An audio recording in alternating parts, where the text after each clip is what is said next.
They say some places hold on to pain like a living thing, trapping the screams of those who suffered within their walls.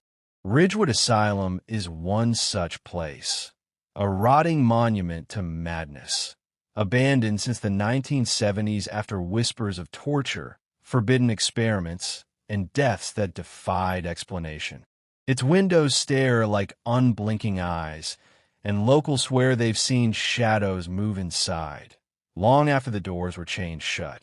This is the story of 4 college friends who dared to spend a single night within its walls, seeking thrills but finding something far darker. What they encountered wasn't just a ghost story. It was a nightmare that followed them out. This is one of the scariest true horror stories you'll ever hear. The idea was born in the flicker of a dying neon light, in a cluttered dorm room that smelled of stale pizza and desperation for something real. It was October, the kind of autumn night that carried a chill that wasn't just weather. Jake, Mia, Lucas, and Sarah were sprawled across mismatched furniture, their faces lit by the glow of a laptop, streaming a grainy documentary about abandoned places. Jake, a wiry guy with a smirk that hid his insecurities, was the first to speak. "Ridgewood Asylum," he said, pointing at the screen. "That's our next adventure. One night inside, no chickening out." His voice was casual, but his eyes betrayed a hunger for validation, a need to prove he wasn't the screw-up his parents thought. Ridgewood Asylum was infamous, a decaying relic an hour from their college town, shut down in 1974 after a string of horrors. Patients left in straitjackets for days, experimental treatments gone wrong, and death swept under bureaucratic rugs. Locals whispered of figures in the windows, screams in the night, and trespassers who never came back. Mia, who chased thrills like a drug to drown out her family's constant fights, lit up at the idea. "Let's do it," she said, her voice sharp with excitement. "We'll live stream it, go viral." Her bravado masked a deeper need to feel alive, even if it meant tempting fate. Lucas, the group's tech geek, was already half lost in his phone, researching Ridgewood's layout. He'd grown up tinkering with gadgets to escape his overbearing father, and his new night vision camera was his pride and joy. "I'm in," he said, adjusting his glasses. "This could be huge for the channel." Sarah, the quiet one, sat cross-legged on the floor, her notebook filled with clippings about Ridgewood, articles about a nurse who vanished, a patient riot in '72, and rumors of occult experiments in the basement. "This isn't a game," she said softly, her voice barely cutting through the room's buzz. Her fascination with history came from a need to understand her own fractured family, but Ridgewood's darkness unnerved her. Jake's teasing, "Come on, Sarah, don't be the buzzkill," and Mia's infectious energy pushed her to agree, though her gut screamed to stay away. They drove out at dusk, their van rattling down a forgotten road swallowed by weeds. The asylum rose against the blood-red sky, its brick facade cracked like old skin, windows jagged and black. Graffiti screamed warnings, "Leave or die. They see you." The air was thick, oppressive, carrying a faint hum that wasn't quite silence. Jake led the way, slipping through a broken basement window, his flashlight beam slicing the dark. "Smells like death," he muttered, half joking, but his shoulders tensed. Inside, the asylum was a labyrinth of decay. Peeling paint hung like flesh. Rusted gurneys stood like silent sentinels, and the air reeked of mildew and something sharp like old surgical alcohol. Mia's phone flashlight caught a faded sign, "Ward A admittance." Lucas set up his camera, starting a live stream with a shaky grin. "Welcome to hell, viewers." Sarah lingered by the window, her heart pounding. The walls seemed to pulse, and for a moment, she swore she heard a whisper, a single word, "Stay," from somewhere deep within the asylum's heart. The common room they chose as their base felt like a forgotten stage, its cracked linoleum floor littered with relics of lives long gone. Warped board games, a single tattered slipper, and a faded mural of smiling children whose eyes seemed to follow the group in the dim light. Dust hung in the air, catching the beams of their flashlights like ghostly motes. Lucas set up his tripod, his high-end camera whirring as he started a live stream for their small but growing YouTube audience. "Welcome to Ridgewood Asylum, folks," he said, forcing a grin, though his voice betrayed a slight tremor. Comments flooded the chat. "This place is creepy AF, and you guys are nuts." Mia, restless as ever, prowled the room's edges, her flashlight sweeping across overturned tables and a rusted radiator that groaned faintly, as if exhaling. Jake sprawled on his sleeping bag, tossing a pebble against a wall to mask his unease, while Sarah knelt by a pile of moldy magazines, her historian's instincts urging her to piece together the asylum story. She pointed to a doorframe scarred with deep, frantic scratches, too high and deliberate to be from animals. "These look human," she whispered, her voice barely audible over the faint hum that seemed to pulse through the walls. As the clock ticked past 9 p.m., the air grew colder, unnaturally so.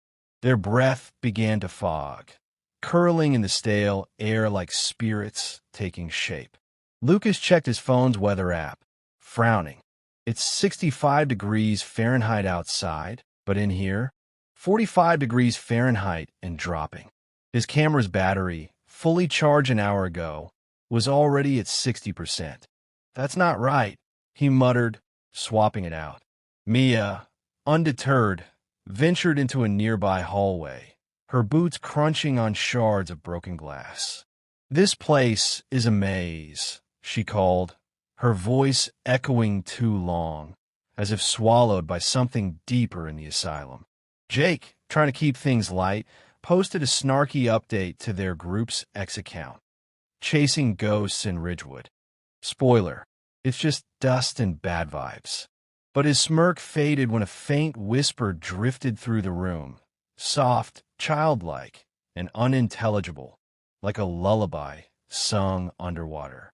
It seemed to come from the walls themselves, circling them. The group froze, flashlights darting to corners where shadows seemed to twist and curl. "Wind," Jake said, his voice hollow. "Old buildings do that." But Sarah shook her head, pointing to a window sealed shut with decades of grime. "There's no draft."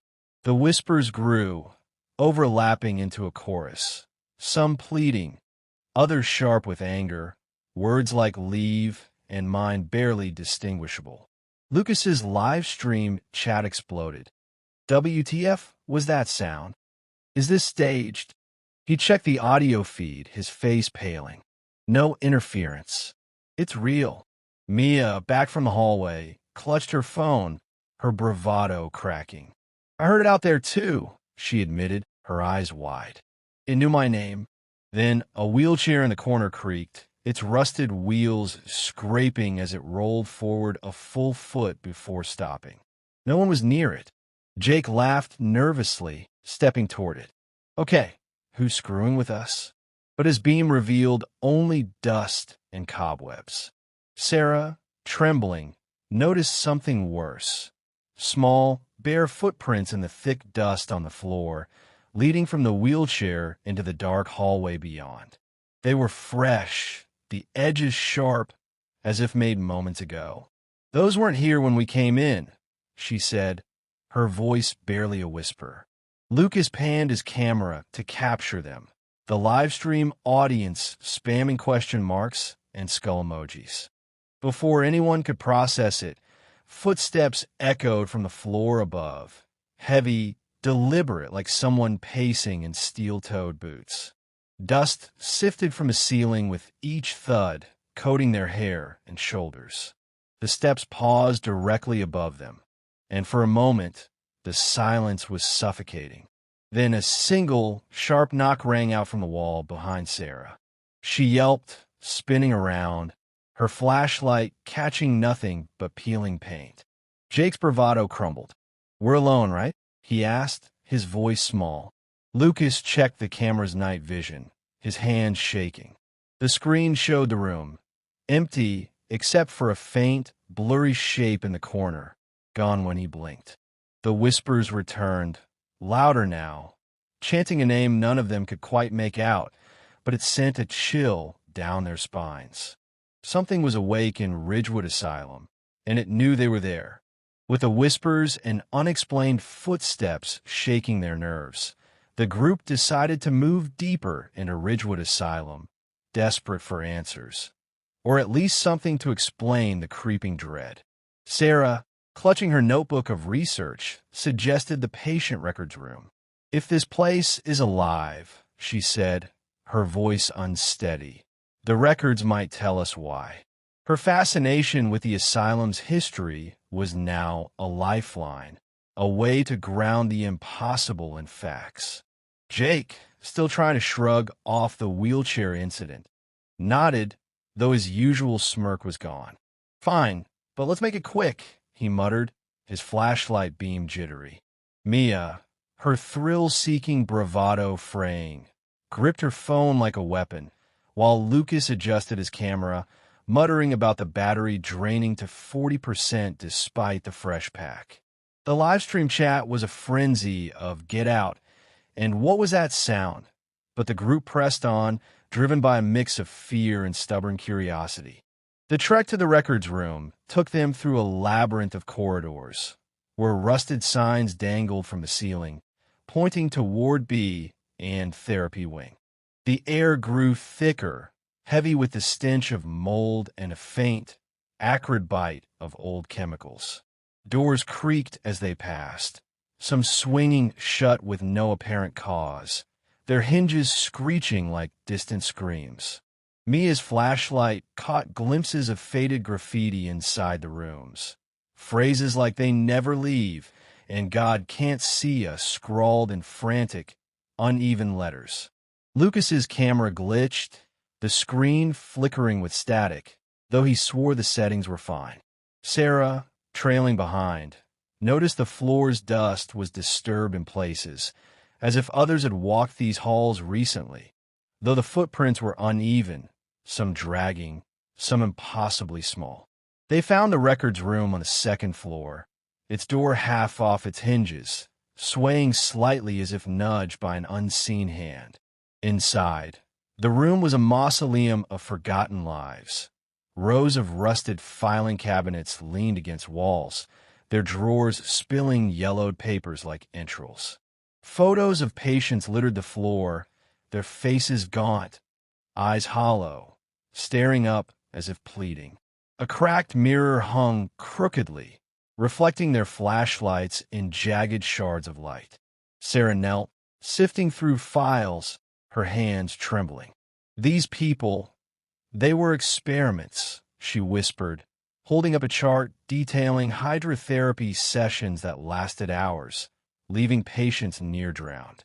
Mia, pacing, kicked over a stack of papers, revealing a black-and-white photo of a young woman with haunted eyes, labeled patient number 146, Eleanor Grayson. Sarah read aloud, her voice shaking. Admitted in 1968 for hysteria, Eleanor endured electroshock, isolation, and experimental drugs. Her file described violent outbursts, claims of shadows that spoke, and visions of a devil in the walls.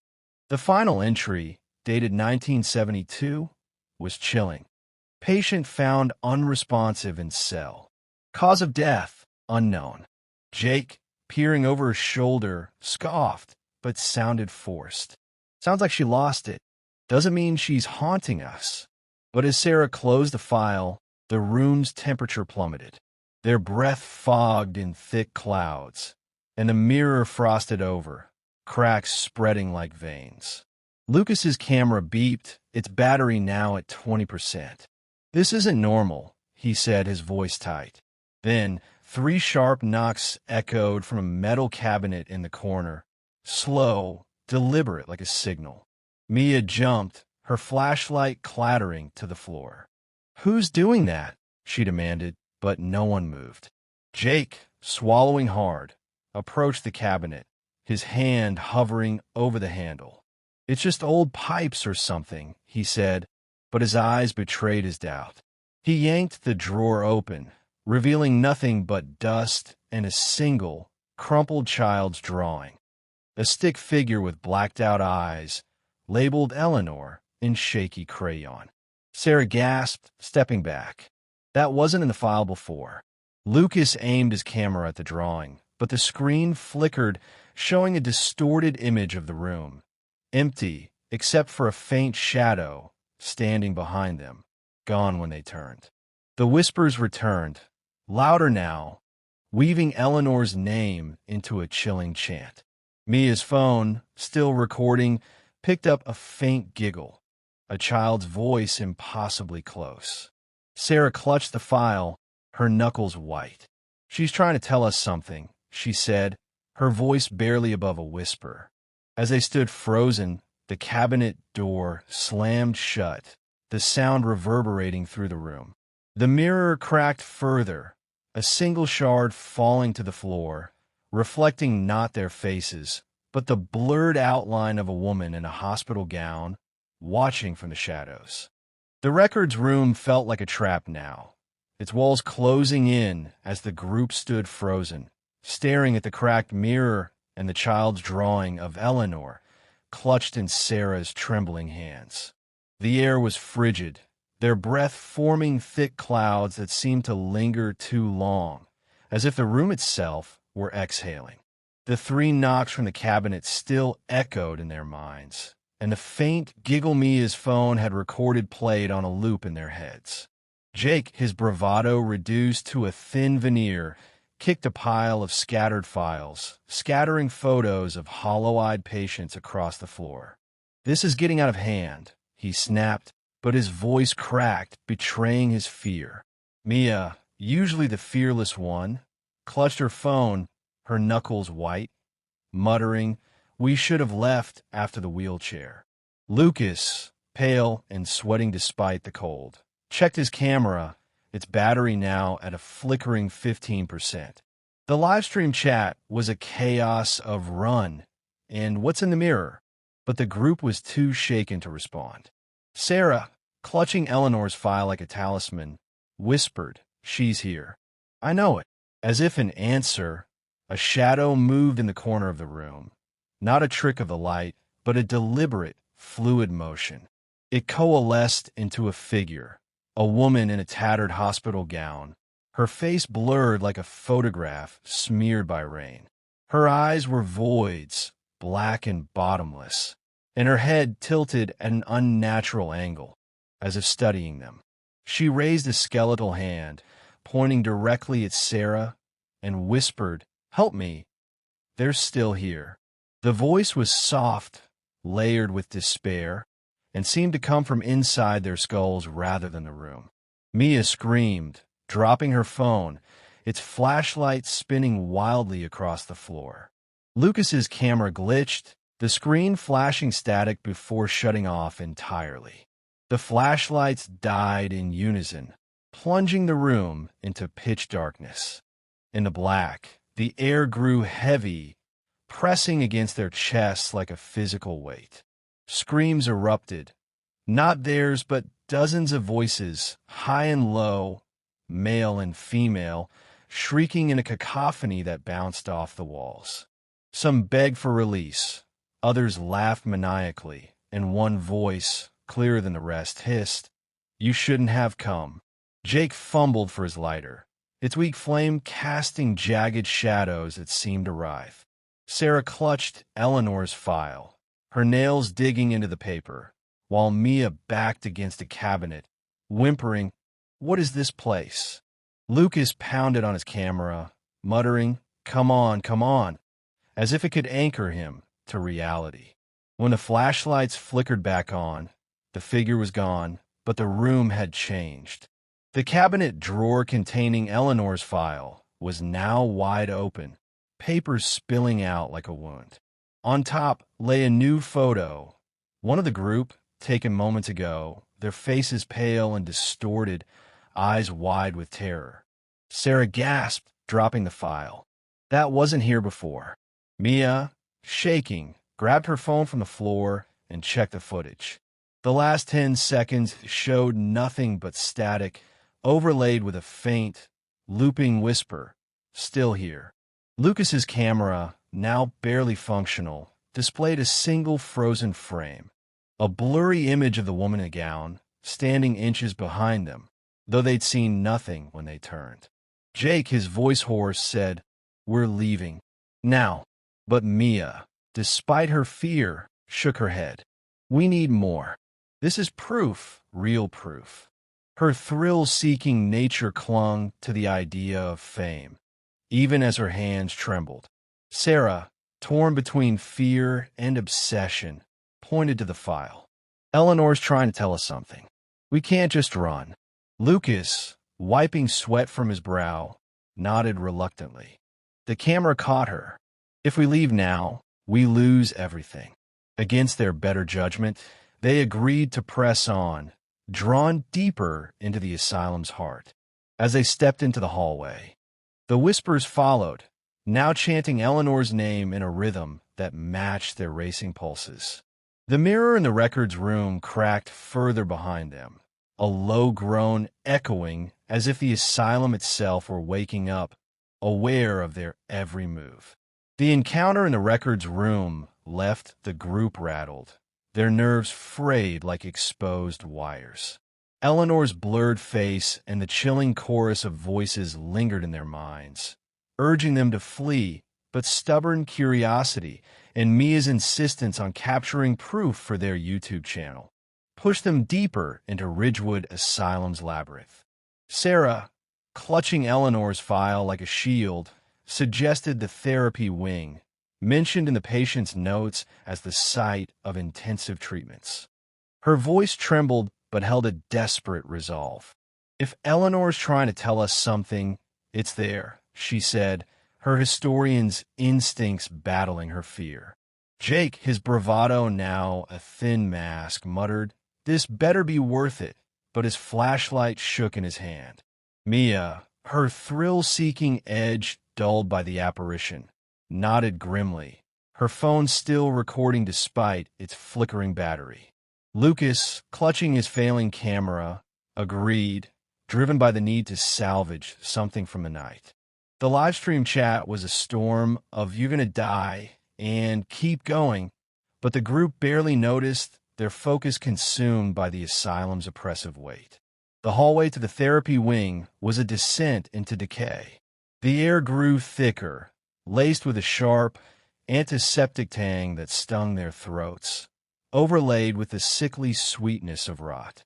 Faded signs hung crookedly, their letters peeling: electrotherapy, hydrotherapy, isolation. The walls were scarred with scratches, some shallow, others deep enough to expose crumbling plaster, as if patients had clawed for freedom. Doors creaked open as they passed, revealing glimpses of padded cells, their walls stained with dark, unidentifiable smears. A faint humming drifted from one cell, a child's lullaby, soft and off-key, sung by a voice that sounded too young for such a place. Mia froze, her flashlight beam darting to the cell's barred window. "Did you hear that?" she whispered, her voice barely audible. No one answered. The humming stopped, replaced by a low, guttural chuckle that seemed to come from the walls themselves. They reached the therapy wing, a cavernous room lit only by their faltering flashlights. A single electroshock table dominated the center, its leather straps cracked but intact, stained with what looked like rust or blood. Rusty electrodes lay tangled on a nearby cart, their wires coiled like snakes. A rusted sink in the corner dripped steadily, each drop echoing like a heartbeat. Sarah, scanning Eleanor's file, read aloud a scribbled note. "Patient number 146 subjected to prolonged electrotherapy. Reported visions of shadows post-treatment." Lucas, his camera now at 10% battery, filmed the table, muttering, "This is some horror movie shit." Mia, despite her fear, touched the table's surface, then yanked her hand back. "It's warm," she said, her voice shaking, like someone just used it. The air grew colder, their breath fogging in thick clouds. The dripping sink stopped abruptly, replaced by a scraping sound, like metal dragging across stone, from a locked door at the room's far end. Jake, his nerves shot, shouted, "Who's there?" But only silence answered. Lucas's camera glitched again, its screen flashing a distorted image of the room, empty except for a tall, thin shadow standing by the table, its limbs bent at wrong angles. When they looked, nothing was there. Sarah, her voice barely a whisper, said, "Eleanor wasn't the only one they heard here." As if in response, the locked door rattled violently, its handle twisting as if someone, or something, were trying to get out. Jake, desperate to regain control, kicked the door open, revealing a small, windowless room with a single chair bolted to the floor. Scratched into the wall were the words, "They see you always." The air inside was suffocating, heavy with the smell of copper and decay. Lucas stepped inside, his camera shaking, and screamed, "Something touched me." He stumbled back, clutching his neck, where faint, claw-like marks bloomed red against his skin. Mia, sobbing now, grabbed his arm, pulling him out as the door slammed shut with a deafening bang. The electroshock table's straps twitched, as if tightening around an invisible patient, and the electrodes sparked faintly, though no power ran through the asylum. Sarah, flipping through Eleanor's file, found a new page, handwritten, "Not there before. They never let us go. The shadows stay." The words sent a chill through the group, their flashlights flickering in unison. The humming returned, louder now, joined by whispers chanting Eleanor in a rhythm that matched the dripping sink, which had inexplicably started again. Lucas's camera captured a shadow moving across the ceiling, tall, distorted, crawling like an insect, its head twisting to face them with a featureless void where a face should be. Mia screamed, her phone falling, its screen cracking. As they backed away, the door to the therapy wing slammed shut, trapping them for a moment before it creaked open again, revealing a hallway that looked wrong, its angles twisted, leading deeper into the asylum's heart. The therapy wing's horrors left the group teetering on the edge of panic, their flashlights flickering like their waning resolve. The shadow on the ceiling, the claw marks on Lucas's neck, and the cryptic note in Eleanor's file, "They never let us go," burned in their minds, urging them to flee. But Sarah, her historian's obsession, now a desperate need for answers, insisted they find the basement, where Eleanor's file hinted at special treatments, too horrific for the upper wards. "If we understand what happened to her, maybe we can stop this," she said, her voice trembling but resolute, clutching the file like a lifeline. Jake, his bravado reduced to ash, snapped, "Stop what? We're in over our heads." Yet he followed, too stubborn to admit defeat. Mia, her thrill-seeking facade shattered, clung to her cracked phone, its dim light her only anchor. Lucas, his camera now at 5% battery and glitching constantly, muttered, "This better be worth it," though his red-rimmed eyes betrayed his terror. The livestream chat was a blur of "Get out now," and "Is this real?" but the group was too deep in the asylum's grip to check. The stairs to the basement were a descent into a darker world, each step slick with black mold that squelched under their boots. The air grew heavy, thick with a rancid mix of decay and something metallic, like blood-soaked iron. The walls were damp, streaked with unidentifiable stains, and the faint hum they'd heard earlier was louder now, vibrating through the stone like a heartbeat. Rusted pipes overhead dripped, each drop echoing in the narrow corridor. Mia's flashlight caught a faded sign. Basement ward, restricted access. Sarah whispered, "This is where they hid the worst cases, or the worst experiments." Lucas's camera flickered, capturing brief, distorted glimpses of the hallway. Empty, yet filled with fleeting shadows that vanished when they looked. The basement opened into a maze of low-ceilinged rooms, lit only by their faltering beams. Rusty surgical tables lined one chamber, their surfaces pitted and stained, some still bearing leather restraints bolted to the frame. Shelves held glass jars filled with murky liquids, others with what looked like teeth or bone fragments, their labels long faded. A rusted gurney stood in a corner, its wheels caked with grime. As Lucas panned his camera, the gurney lurched forward, slamming into the wall with a screech that made Mia scream.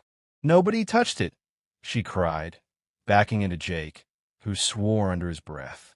A whisper hissed in his ear, clear, intimate, and chilling. "You shouldn't be here." He spun around, flashlight slashing the dark, but found only empty air. "Did you hear that?" he demanded, his voice high with panic. No one had. Sarah, flipping through Eleanor's file under her flashlight's weak glow, found another new page.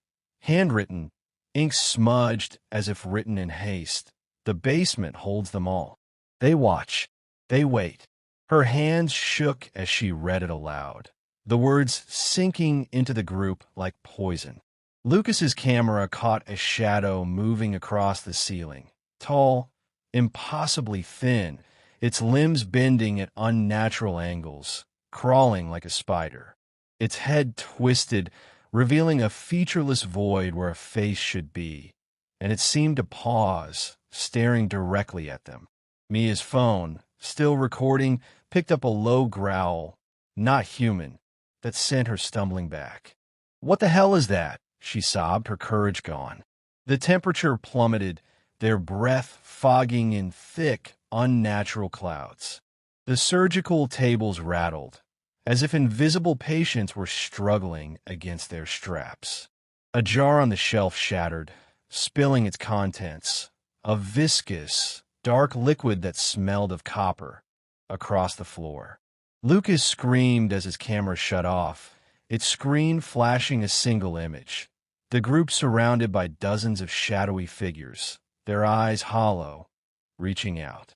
When the flashlights flickered back on, the figures were gone, but the gurney now stood in the center of the room, though no one had seen it move. Sarah, her voice barely audible, pointed to the floor. Fresh scratches, deep and jagged, formed a circle around them, as if something had marked their presence. The whispers returned, a chorus now, chanting Eleanor in a rhythm that matched the dripping pipes. Mia's phone captured a faint voice, not theirs, whispering, "Stay with us." Jake, his face pale, grabbed Sarah's arm. "We're leaving. Now." But as they turned, the hallway behind them had changed.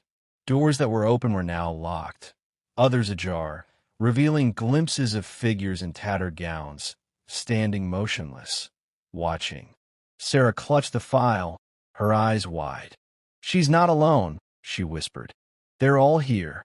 The basement seemed to pulse, its walls closing in, as if the asylum itself were swallowing them whole. The basement's suffocating horrors, the crawling shadow, the rattling surgical tables, and the chilling whispers chanting Eleanor, pushed the group to their breaking point. Their flashlights flickered, casting jittery beams that seemed to twist in the dark, and Lucas's camera, now dead, hung uselessly from his shoulder. Jake, his face slick with sweat despite the bone-chilling cold, hissed, "We're done. We're getting out." But the asylum's shifting hallways had other plans. The corridor they'd entered through was gone, replaced by a narrow passage that smelled of wax and decay, its walls etched with frantic scratches spelling out fragments of prayers. Sarah, clutching Eleanor's file, her fingers smudged with its ink, pointed to a faded sign barely visible in the gloom. Chapel. Her voice was a whisper, laced with dread and determination. The file mentioned rituals. Maybe this is where it happened. Mia, her thrill-seeking spirit shattered, shook her head, tears streaking her face. Rituals? Sarah, we need to leave, not play detective. Lucas, his neck still burning from the claw marks, muttered, "She's right. This place wants us here." Driven by a mix of fear and a desperate need to understand, they followed the passage, their footsteps echoing too loudly in the oppressive silence. The air grew heavier, thick with the scent of old incense and something sour, like spilled blood left to rot. The chapel door, warped and blackened, stood ajar, creaking as if inviting them in. Inside, the room was a desecrated ruin. Overturned pews lay scattered like broken bones. They were splintered and carved with symbols that hurt to look at, spirals, crosses, and eyes that seemed to blink in the flickering light. A cracked altar stood at the center, stained with dark streaks that glistened wetly, though no liquid should have survived decades of abandonment. Above, a faded mural of angels adorned the ceiling, their faces defaced, eyes scratched out, leaving hollow sockets that seemed to watch.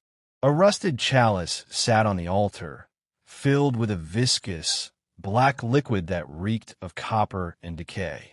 Sarah, flipping through Eleanor's file with trembling hands, found another new page, its ink fresh as if written moments ago. The chapel binds them. Blood for silence. She read it aloud, her voice shaking. They weren't just treating patients here. They were doing something else. Something wrong. Mia, her phone's cracked screen barely glowing, whispered, "Like what?" "Sacrifices." Her voice broke, the weight of the words sinking in. Lucas, trying to stay grounded, scanned the room with his flashlight, its beam catching a pile of tattered hymnals, their pages scrawled with pleas. "Forgive us, they won't stop." Jake, his nerves frayed to threads, kicked a pew, the sound echoing like a gunshot. "This is insane. We're not ghost hunters. We're trapped." As if in response, the chapel doors slammed shut, the sound reverberating through the stone walls. The temperature plummeted, their breath fogging in thick, unnatural clouds that seemed to writhe. The chalice on the altar tipped over, its black liquid spilling across the stone, pooling into shapes that looked like reaching hands. The whispers returned, a chorus of voices, some childlike, some guttural, chanting Eleanor in a rhythm that pulsed like a heartbeat. Mia's phone, still recording, caught a faint voice, not theirs, whispering, "You see us now." Lucas, desperate, tried to revive his camera, but its screen flashed a single image. The group standing in the chapel, surrounded by dozens of shadowy figures, their eyes hollow, hands outstretched. The mural above groaned, as if the ceiling itself were shifting. Dust rained down, and the scratched-out eyes of the angels seemed to bleed, dark streaks dripping down the walls. Sarah, her voice barely audible, pointed to the altar where the spilled liquid had formed a word, "Stay." Jake, his panic boiling over, shouted, "We're not staying," and ran for the door, pounding on it, but it wouldn't budge. Mia, sobbing, sank to her knees, clutching her phone like a lifeline. Lucas, his neck marks now itching fiercely, whispered, "They're not just watching, they're here." Sarah, driven by a need to understand, approached the altar, her flashlight catching a hidden engraving, "For the shadows, we pay." As she read it aloud, the whispers crescendoed, and the shadows on the walls stretched, moving independently, their forms twisting into patients, doctors, children, all staring, all reaching. A sudden gust of icy air extinguished their flashlights, plunging the chapel into darkness. The chanting grew louder, Eleanor's name now mixed with their own, Jake, Mia, Lucas, Sarah, spoken in voices that weren't human. Something cold and bony brushed Sarah's arm, and she screamed, dropping the file. When the flashlights flickered back on, the file lay open on the altar, a new drawing inside. For stick figures, their faces scratched out, standing in a chapel, surrounded by eyes. The doors creaked open, revealing a hallway that hadn't been there before, leading deeper into the asylum's depths. The group stood frozen, knowing they were no longer alone, and that the chapel had marked them as its own. The chapel's horrors, the bleeding mural, the writhing shadows, and the chilling chant of their own names, had shattered the group's last threads of composure. The air in Ridgewood Asylum felt alive now, pressing against them like a predator toying with its prey. Sarah, her hands trembling as she clutched Eleanor's file, its pages now heavy with cryptic additions, whispered, "We have to get out. Now." Her voice was raw, her historian's curiosity drowned by primal fear. Jake, his face pale and eyes wild, nodded frantically, his earlier bravado buried under the weight of the chapel's terrors. "No more games," he said, his voice hoarse. Mia, curled against a pew, her cracked phone clutched like a lifeline, sobbed quietly, her thrill-seeking spirit broken. Lucas, his neck burning where claw-like marks had deepened, fumbled with his dead camera, muttering, "It's not letting us go." The live stream, somehow still flickering on Mia's phone despite its dying battery, showed a chat flooded with panic. "Run. They're behind you." But the group barely noticed, their world narrowed to the asylum's suffocating grip. The chapel doors, which had slammed shut, now stood ajar, revealing a hallway that hadn't existed before, its walls slick with moisture, its floor littered with broken glass that crunched underfoot. The air was thick, reeking of mildew and the sharp, metallic tang of blood.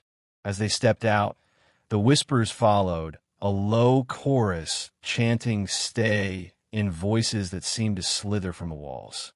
Sarah, leading the way, clutched the file, her flashlight catching new scratches on the walls. Names, dates, "Please like help us," and "No escape," carved as if by desperate hands. The corridor twisted unnaturally, its angles wrong, stretching longer than the asylum structure should allow. Doors they'd passed earlier were now bricked up, while others swung open, revealing glimpses of figures, patients in tattered gowns. Doctors with glinting scalpels, standing motionless, watching with hollow eyes. Jake, his panic boiling over, sprinted ahead, shouting, "The window! We came in through the basement." But the hallway seemed to shift, leading them in circles. A rusted wheelchair rolled into their path, its wheels screeching, though no one touched it. Mia screamed, her phone capturing a fleeting image, a tall, distorted shadow crawling along the ceiling, its limbs bending like a spider's, its head twisting to face them with a featureless void. Lucas, his voice breaking, pointed to his neck, where the claw marks now oozed a thin trickle of blood. "It's getting stronger," he whispered, his eyes darting to the shadows that seemed to pulse with every step. Sarah, driven by a flicker of hope, opened Eleanor's file again, finding a new note scrawled in red ink. To leave, face her. Her heart sank. "Eleanor's the key," she said, her voice trembling. "We have to go back to the records room." Jake cursed, grabbing her arm. "Are you insane? That's where this started." But Mia, wiping tears from her face, nodded. "If she's keeping us here, maybe she can let us go." Against their better judgment, they retraced their steps, the asylum's layout bending around them. The records room door was now wide open, its interior darker than before, the cracked mirror reflecting nothing but a void. Inside, the air was suffocating, the temperature arctic.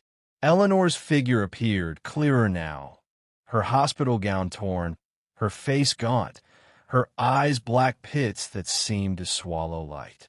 She pointed to the floor, where a trapdoor, unnoticed before, gaped open like a maw. Its edges were scratched with "Please, don't go, they wait below," carved in frantic, overlapping strokes. Sarah, her voice barely audible, said, "This is our way out." Jake shook his head, backing away, but the hallway behind them sealed shut, bricks forming where the door had been. With no choice, they crawled into the tunnel, its walls slick and cold, the air thick with the stench of decay. Whispers echoed around them, chanting their names, and bony fingers brushed their skin in the dark, though nothing was visible. The tunnel spat them out near the basement window they'd entered through, now half-bored but accessible. They scrambled toward it, glass cutting their hands as they climbed out, collapsing onto the overgrown grass outside. The asylum loomed behind them, its windows dark but alive, watching. As they caught their breath, Sarah looked back. At the end of the hallway, visible through the broken window, stood Eleanor, surrounded by dozens of figures, patients, doctors, children, all staring, their eyes hollow. The flashlights died one final time. When they flickered back on, the group was outside, sprawled in the dirt, with no memory of the final climb. The asylum was silent, but the weight of its gaze lingered, as if it had let them go, for now. The group stumbled back to their van, hearts pounding, the dawn's pale light casting long shadows from Ridgewood Asylum's looming silhouette. The air outside felt too clean, too quiet, after the suffocating weight of the asylum's halls. Jake, his hands still bleeding from the broken glass of their escape, collapsed against the van, his breath ragged. "We're never going back," he said, his voice hollow, the skeptic's bravado replaced by a haunted edge. Mia, her face streaked with tears and dust, clutched her cracked phone, its screen frozen on a single frame, static with the faint outline of Eleanor's face. Lucas, his neck now scabbed with claw-like marks that burned with every touch, threw his dead camera into the van, muttering, "It's over. It's over." Sarah, still gripping Eleanor's file, its pages crumpled and stained, stared back at the asylum, its windows dark but somehow watching. The weight of their escape felt fragile, as if the building had let them go only to toy with them later.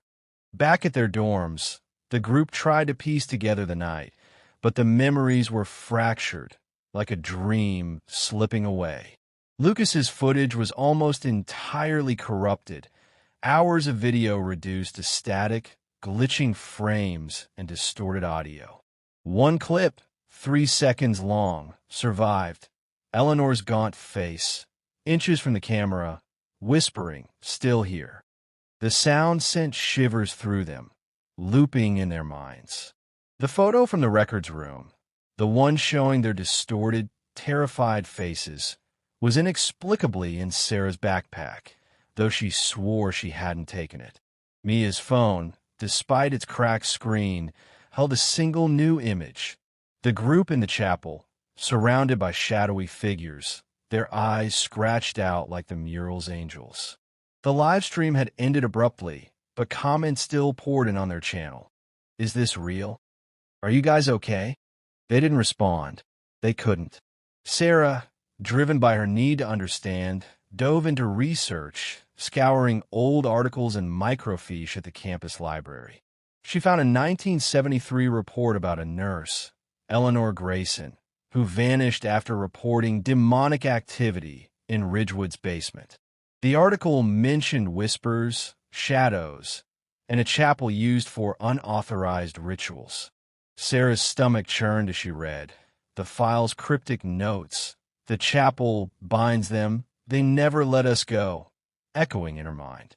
She shared the findings with the group, but Jake refused to listen, his eyes darting to mirrors as if expecting to see Eleanor's face.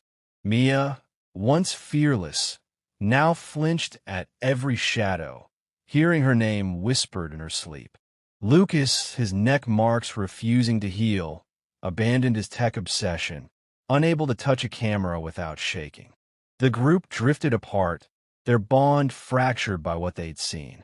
Every night at 3 a.m., like clockwork, they each heard 3 sharp knocks on walls, windows, even car doors. Jake, living off campus, swore he saw shadows move in his apartment's corners, always just out of sight. Mia, plagued by nightmares, woke to find scratches on her arms, faint but real, in the same pattern as Lucas's marks. Sarah, obsessed, tried to return to Ridgewood a month later, only to find it sealed tighter than before. New boards on the windows, fresh chains on the gates, as if the asylum had locked itself against intruders. A local she met at a nearby gas station whispered, "That place doesn't let go. You're lucky you got out." But Sarah didn't feel lucky. None of them did. The file, now kept in Sarah's locked drawer, seemed to change when she wasn't looking. New pages appearing, with scrawled warnings like they follow, and you're theirs. One night, she woke to find a file open on her desk, a new drawing inside. For stick figures, their faces scratched out, standing in a circle of eyes. The knocks at 3 a.m. grew louder, sometimes accompanied by a faint giggle, like the one from the records room. The group stopped talking about Ridgewood, but the asylum clung to them, its presence a shadow in their lives, whispering in the quiet moments that they'd never truly escaped. Ridgewood Asylum still stands, its crumbling walls a silent witness to the horrors it holds. The screams of its forgotten patients, the whispers of Eleanor Grayson, and the shadows that stalk its halls remain locked within, waiting for the next soul foolish enough to cross its threshold. The 4 friends, Jake, Mia, Lucas, and Sarah, escape with their lives, but not their peace. The knocks at 3 a.m., the scratches that appear in the night, and the file that writes itself suggest the asylum's grip is far from broken. Was it just their fear playing tricks, a shared delusion born of a dare gone wrong? Or did they awaken something ancient, something bound to Ridgewood's blood-soaked history, that now follows them in the shadows of their lives? The locals still avoid the asylum, whispering of lights in its windows and voices that carry on the wind. Some say it's not the building that's haunted, but the ground itself, soaked in decades of pain and betrayal. Others believe Eleanor and the others are still there, trapped in an endless loop of suffering, reaching out to anyone who dares to listen. Would you step through Ridgewood's broken window, armed with nothing but a flashlight and a need for answers? Would you face the shadows that crawl the ceilings, the whispers that know your name? Or do you believe some doors, once opened, can never be closed, and that some places should be left to rot, undisturbed forever?